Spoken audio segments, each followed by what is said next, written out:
18 allanamientos y 6 detenidos, entre ellos familiares de Jorge Yunda, como resultado del operativo de la Fiscalía que investiga corrupción en el municipio de Quito. Hemos llegado a 9 millones. En entrevista exclusiva con Ecuavisa, el presidente Guillermo Lasso confirmó que se podría convocar a consulta popular si la Asamblea rechaza sus proyectos.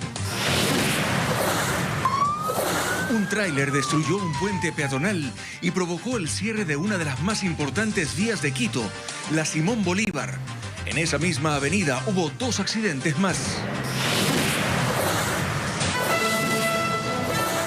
Las noticias en Televistazo con Gabriela Baer y Pedro Jiménez.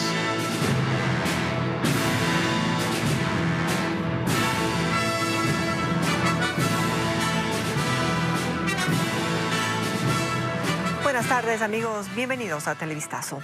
Este jueves, la Fiscalía detuvo a 6 personas y realizó 18 allanamientos simultáneos en Quito y Guayaquil dentro de la investigación abierta por el delito de delincuencia organizada en contratos del municipio de Quito.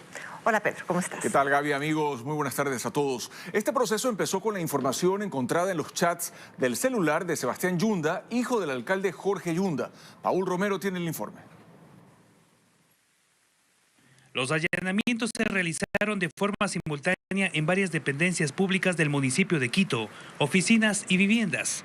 Entre ellas, a la Empresa Pública Metropolitana para la Seguridad, a la Empresa Pública de Agua Potable, una casa en donde vivía Sebastián Yunda, hijo del alcalde en disputa Jorge Yunda, y también de empresas. En total se realizaron 18 allanamientos en Quito y Guayaquil. Entre los 18 allanamientos ordenados por la Fiscalía están las oficinas de la empresa constructora GEINCO, aquí en el norte de Quito. La diligencia en las oficinas de la empresa GEINCO, una de las principales contratistas del municipio de Quito, duró más de 3 horas. La Fiscalía se llevó documentos y computadoras. Stalin Raza es el abogado de la constructora. La Fiscalía ha venido a solicitar información documental. La información documental le ha sido entregada, además ha hecho una revisión de todas las oficinas, se le ha proporcionado todas las facilidades para que levante toda la información que tenga que levantar. De todas maneras, a nosotros nos parece una diligencia desproporcionada. También se allanó la vivienda del dueño de la empresa, Gerardo Espinel. Y nunca ha sido convocado para que asista su representante legal a rendir una declaración, nunca se ha hecho ninguna diligencia. Tenemos conocimiento referencialmente que esta investigación lleva ya algunos meses. Hasta el momento 6 personas han sido detenidas. Entre ellas, Cristian Hernández Yunda, sobrino del alcalde en disputa y primo de Sebastián Yunda, quien aparece en los chats sobre supuestos actos de corrupción en la administración municipal y la suscripción de contratos irregulares. Sebastián Yunda es investigado desde el 1 de abril pasado y este jueves la policía estuvo a punto de detenerlo. También fue detenida Cintia Puga, ex asesora de Jorge Yunda, un ciudadano chino y su esposa, vinculados a millonarios contratos con el municipio. El gobierno tiene como opción llamar a consulta popular en caso de que la Asamblea bloquee sus iniciativas de ley. Así lo afirmó el presidente de la República, Guillermo Lasso, en entrevista exclusiva por Ecuavisa. El jefe de Estado dijo también que pese a las amenazas de la CONAIE, no se eliminará el sistema de bandas que fija el precio de los combustibles. Veamos un resumen de sus declaraciones. En entrevista con Ecuavisa, el presidente Guillermo Lasso dijo que si la Asamblea se cierra a sus propuestas, recurrirá a la democracia directa. Si no hay una respuesta que sea positiva, no para el gobierno, sino para la mayoría del pueblo ecuatoriano que no tiene empleo, que no tiene oportunidades, pues el camino es la consulta popular y no tendré ningún problema en seguir los pasos constitucionales y legales para convocar a una consulta popular en el Ecuador. Se refirió también al tema de la focalización del subsidio a los combustibles, al grupo que exige que se derogue el decreto que fija el sistema de bandas. Ese decreto es inamovible, no lo vamos a derogar y me parece que es una pérdida de tiempo insistir en aquello por parte de gente que no es capaz de ver 360 grados, no el pedacito para generar conflictividad. No, definitivamente que no. Yo no voy a caer en esa trampa. Yo voy a insistir, esos subsidios son para los pobres, no son para los narcotraficantes, no son para los contrabandistas, no son para los ricos, y quienes quieren presionar la derogatoria de aquel decreto, lo único que son es funcionales a los contrabandistas, a los narcotraficantes y a los ricos que no deben recibir ese subsidio. Que cumplida la promesa de vacunación, ahora el gobierno afronta otros retos. Uno, la generación de empleos. A ellos, a los que no tienen empleo, irá dedicada nuestra reforma laboral para darles oportunidades de empleo, respetando los derechos adquiridos de quienes sí tienen un empleo formal.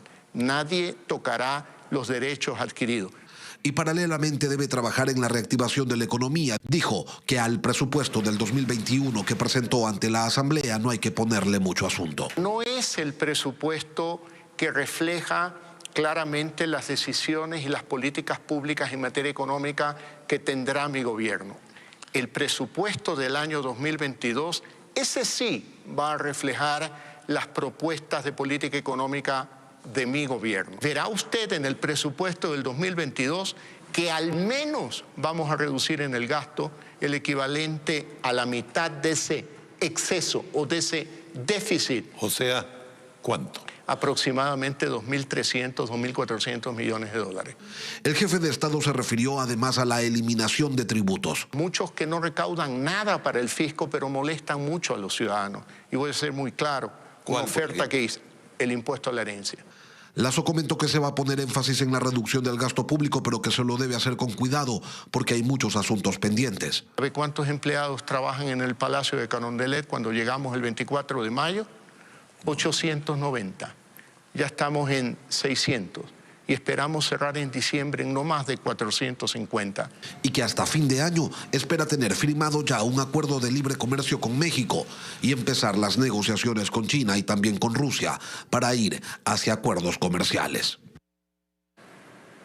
El bloque de Pachacutic dice que nadie los ha llamado a dialogar y reiteran que no apoyarán las leyes que lleguen del Ejecutivo en términos económicos. Desde la bancada de gobierno insisten en la búsqueda de acuerdos. Patricio Díaz nos cuenta que otros bloques se mostraron abiertos al diálogo. Es un plantón de respaldo a la presidenta de la Asamblea, Guadalupe Llori.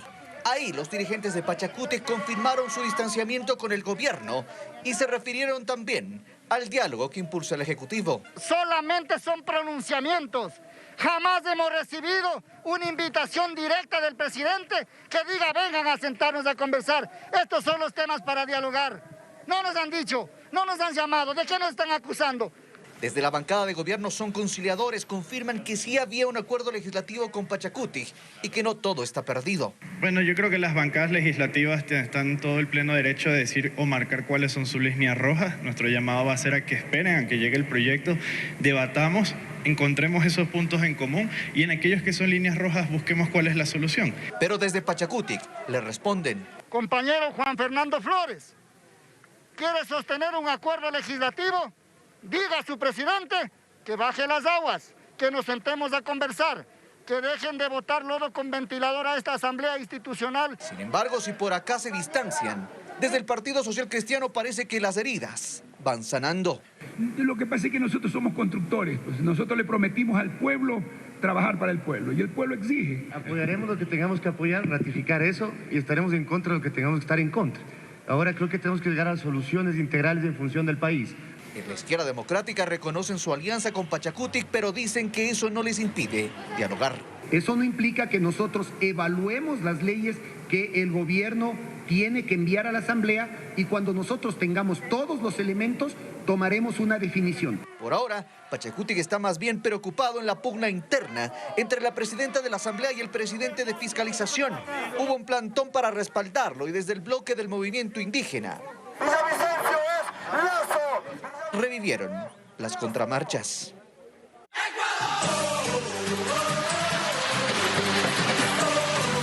Sueño tricolor.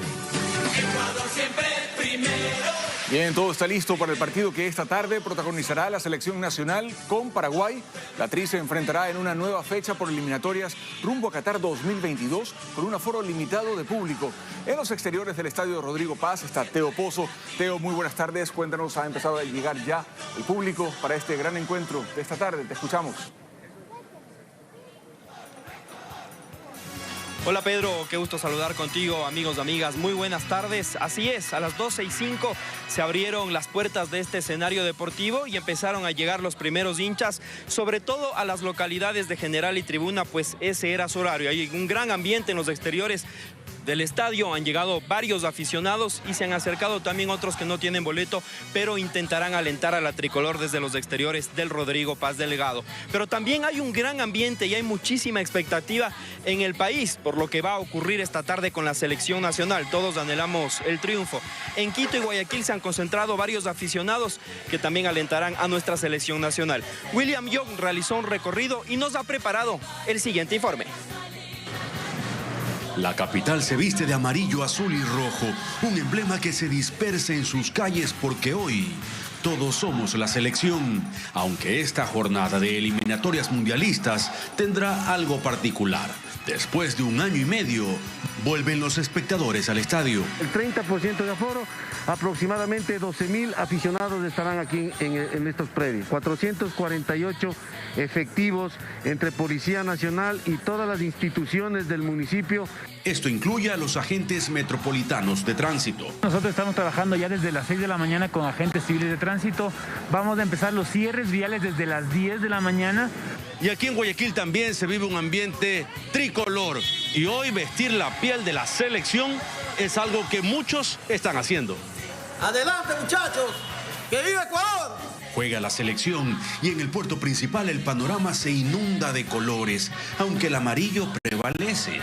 Unos rumbo a sus trabajos, otros esperando clientes, algunos negociando o simplemente dando un paseo. Pero aquí el entusiasmo se siente y eso también dinamiza el comercio. La gente como que se alborota y le encanta y eso motiva a que la gente haga negocio y compre. Hoy día ganamos 2-1. ¿Clasificamos al Mundial? En eso estamos, vamos a seguir dándole que los muchachos metan ñeque, fuerza y a clasificar, que esa es la misión. La venta de camisetas y prendas alusivas a la selección ecuatoriana de fútbol es un negocio redondo. En el centro de la ciudad el movimiento es intenso y como un anuncio de que hoy todo se alineó a nuestro favor, el sol en su esplendor, adornando el emblema tricolor. Y sin duda todos esperamos un triunfo de la selección nacional para que la tarde sea redonda. Les contamos que hay un operativo especial de seguridad, se ha acercado el perímetro de este escenario deportivo, hay muchos elementos de la fuerza pública y los aficionados deben obviamente pasar varios cercos, varios filtros, por supuesto, y también ingresaron hace pocos minutos los personeros del estadio, del escenario deportivo. Decíamos que la tribuna y la general ya ingresaron hace pocos instantes los hinchas y en pocos minutos van a ingresar también los aficionados que compraron suites y palcos. De igual manera habrá distintos horarios para lo que va a ser la salida de los aficionados, como podemos observar en las imágenes. Regresan los hinchas después de 1 año y medio a un estadio deportivo, a un estadio del país, y será para alentar a la selección nacional. Así es que eso es lo que les podemos contar en los exteriores del estadio Rodrigo Paz Delgado, donde ya hay movimiento y por supuesto donde hay aficionados en las gradas. Retornamos contigo, Gaby, con más información. Muy buenas tardes. Gracias, Teo, y le deseamos muchísima suerte a Ecuador. Y regresamos más adelante con más noticias deportivas. Les contamos ahora que la primera meta en tema sanitario, el gobierno ya la cumplió. 9 millones de ecuatorianos recibieron ambas dosis de la vacuna en contra de COVID-19 y aunque es una noticia alentadora, especialistas consideran que frente a nuevas variantes de preocupación mundial es necesario que se apure con la colocación de la tercera dosis, sobre todo a personas de la tercera edad. Carla Delgado nos tiene un informe. Atrás quedaron las imágenes de angustia por conseguir ser vacunados. La gestión internacional del gobierno con diversas farmacéuticas para obtener dosis hace que hoy incluso se las consiga hasta en las estaciones de bus. La mañana de este jueves en la parada de la Ecovía en el norte de Quito, personas de diversas edades hacían fila para obtener en su mayoría la segunda dosis de la vacuna en contra del COVID-19. Increíble, aquí hay un flujo muy grande de personas, ponerlo aquí es un punto muy estratégico, así que excelente esa idea, excelente. El gobierno ya cumplió con su primer objetivo, que era inmunizar a 9 millones de personas. En el país ya se han colocado más de 19 millones de dosis, pero aún quedan algunos retos que están por definirse. Uno de ellos será la inoculación de niños menores de 12 años, que aún es estudiada por científicos en todo el mundo. La preocupación ahora son para los niños que ya van a comenzar las clases y de verdad, estamos preocupados por eso. Necesitamos una solución para ellos también. Pero también la colocación de una tercera dosis de la vacuna será la próxima gestión que el Estado deberá asumir y que ahora se hace más urgente frente a la aparición de variantes más peligrosas del virus.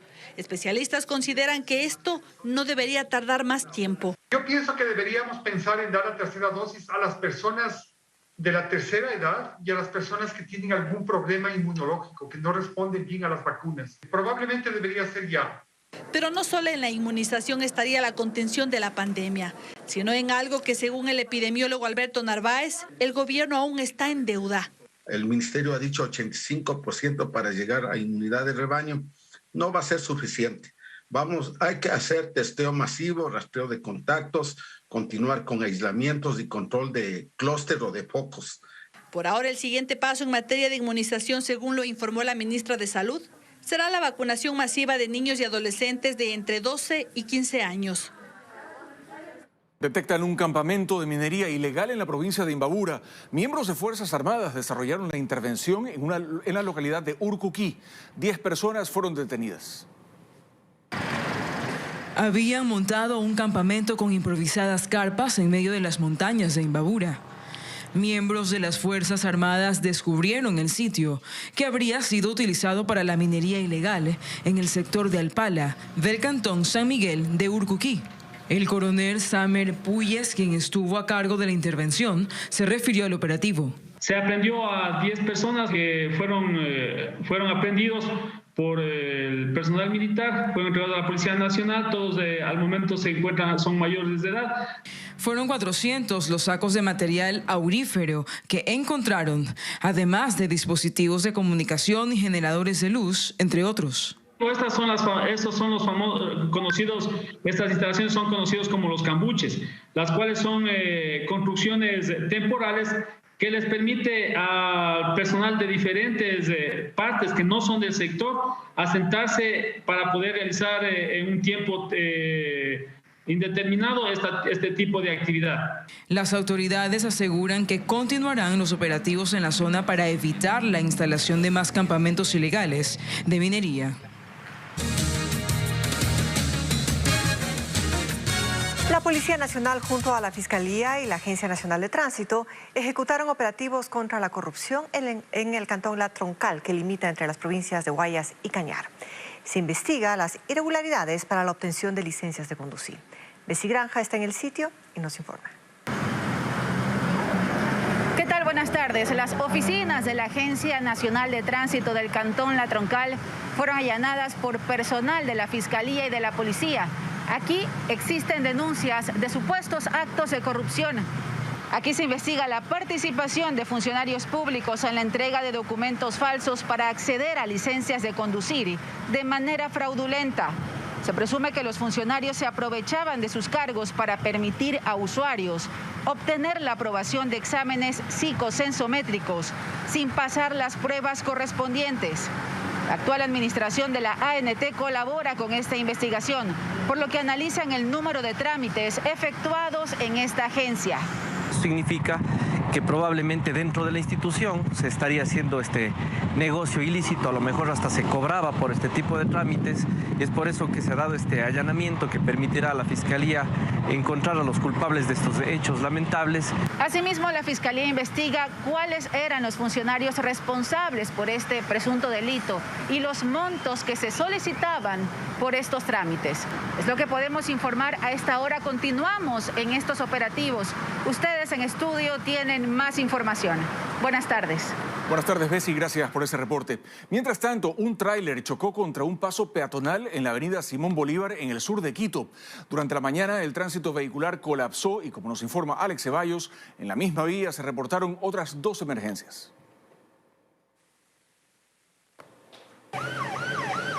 3 accidentes de tránsito cautizaron la circulación vehicular en el suroccidente de Quito la mañana de este jueves. La primera emergencia se reportó a la altura de la loma de Puengasí, cuando esta plataforma cargada de una volqueta impactó contra un paso peatonal y lo derribó. situación que generó una intensa congestión vehicular. El conductor, de los reportes que se hicieron por parte de la MT, no presenta ninguna afectación, no presenta politraumatismos ni nada por el estilo. El segundo reporte se dio a 600 metros de este accidente de tránsito entre una buseta y otro tráiler. Una persona resultó herida, fue atendida por el Cuerpo de Bomberos de Quito. Al momento tiene fracturas en la parte del tronco inferior, se evidenció en la pierna derecha, adicional cortes en la cara también. Finalmente, la última emergencia se reportó a la altura de la Universidad Internacional. El conductor del vehículo perdió el control y se encunetó. Son 3 emergencias que cautizaron el tránsito vehicular en la capital. Guayaquil registra una ola de violencia este año. Muchos de los asesinatos responden a la disputa entre traficantes de droga, como el que ocurrió anoche cuando sujetos secuestraron e intentaron asesinar a un taxista que, según la policía, sería el custodio de media tonelada de cocaína que fue hallada en su casa en el noroeste de la ciudad. Diego Cuenca nos tiene detalles de este caso. El caso comenzó cuando la policía encontró un taxi abandonado en el norte de Guayaquil. Luego las investigaciones determinaron que delincuentes a bordo de un vehículo interceptaron al taxista para secuestrarlo.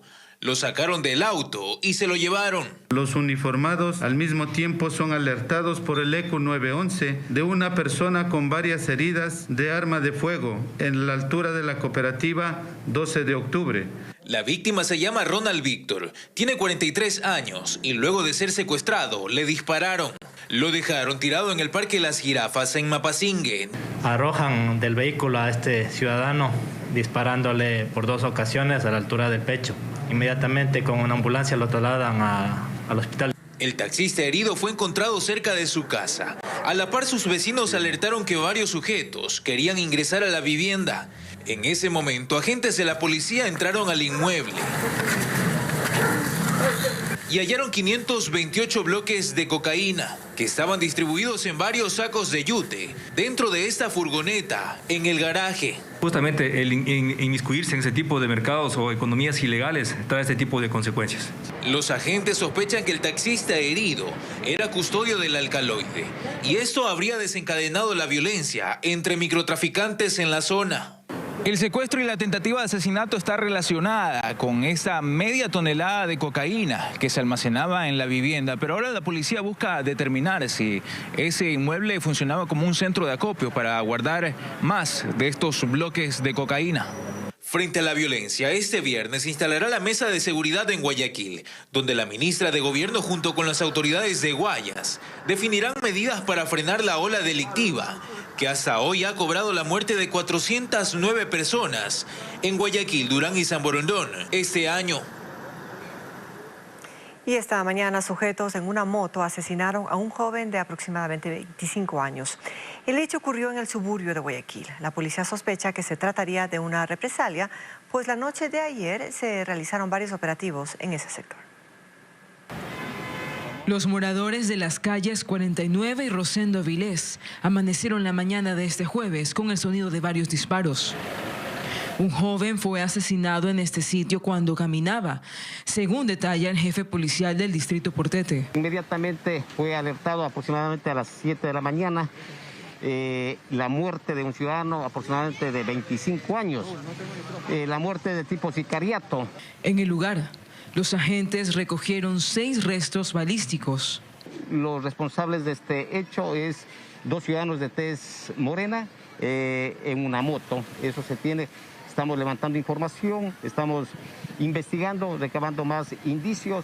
La policía maneja una hipótesis que tendría relación a varios operativos que dejaron 5 detenidos y el decomiso de varias dosis de droga.